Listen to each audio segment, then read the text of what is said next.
Hello बेटा। हम आलो अंधारी पाठ के कुछ महत्वपूर्ण प्रश्नों को करेंगे।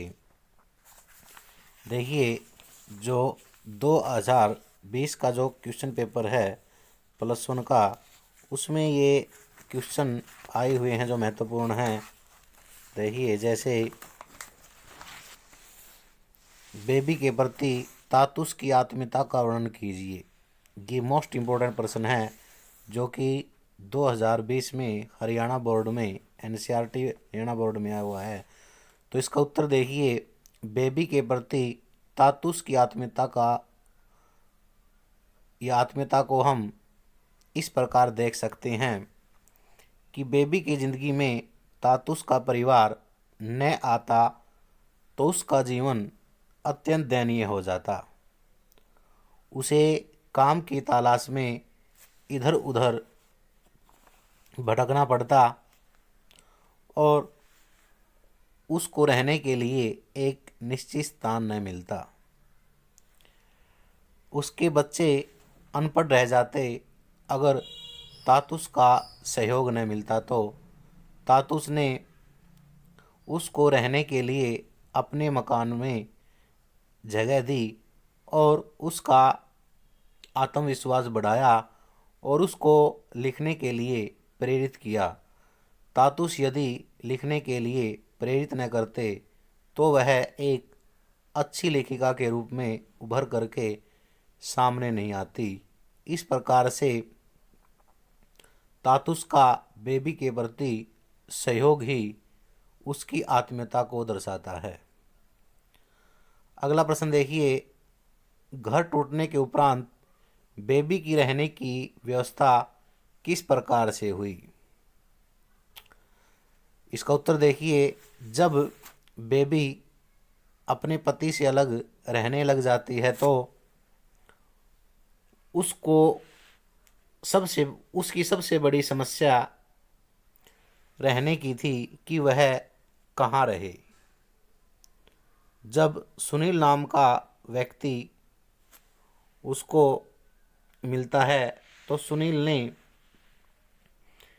किसी के घर काम करने के लिए बेबी को कहा और बेबी जब तातुस के यहाँ काम पर जाती है तो वह धीरे धीरे तातुस के घर में घुल मिल जाती है।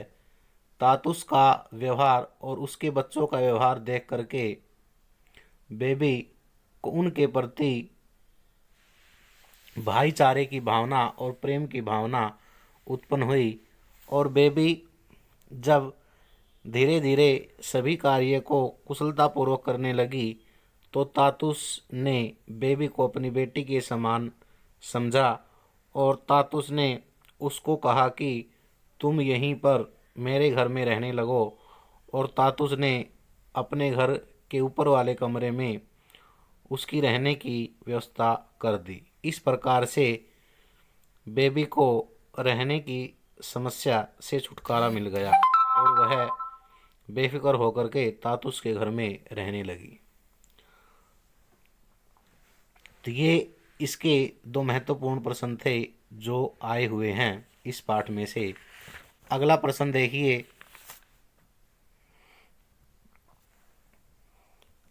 अगला जो प्रश्न है, पाठ के अंशों में समाज की यह सच्चाई उजागर होती है कि पुरुष के बिना स्त्री का कोई अस्तित्व नहीं। क्या वर्तमान समय में स्त्रियों की इस सामाजिक स्थिति में कोई परिवर्तन आया है। इसका उत्तर देखिए, आलो अंधारी पाठ में कई स्थानों पर इस और संकेत किया गया है कि समाज में पुरुष के बिना स्त्री का कोई अस्तित्व नहीं।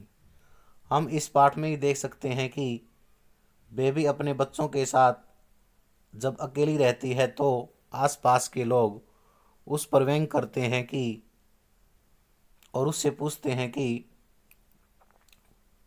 तुम अकेली क्यों रहती हो, तुम्हारा पति कहाँ रहता है, तुम यहाँ अकेली रह सकोगी, यहाँ तुम्हारा पति क्यों नहीं आता।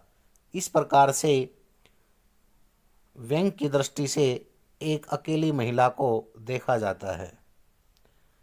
लेकिन वर्तमान समय में आज स्त्रियां उनकी सामाजिक स्थिति में काफ़ी परिवर्तन आया है। स्त्रियां अपने आप में स्वतंत्र हैं और वह अनेक प्रकार के कार्य करते हुए अपना और अपने बच्चों का जीवन यापन करने में पूरी तरह से स्वतंत्र हैं। इनको अच्छी प्रकार से देखना। धन्यवाद।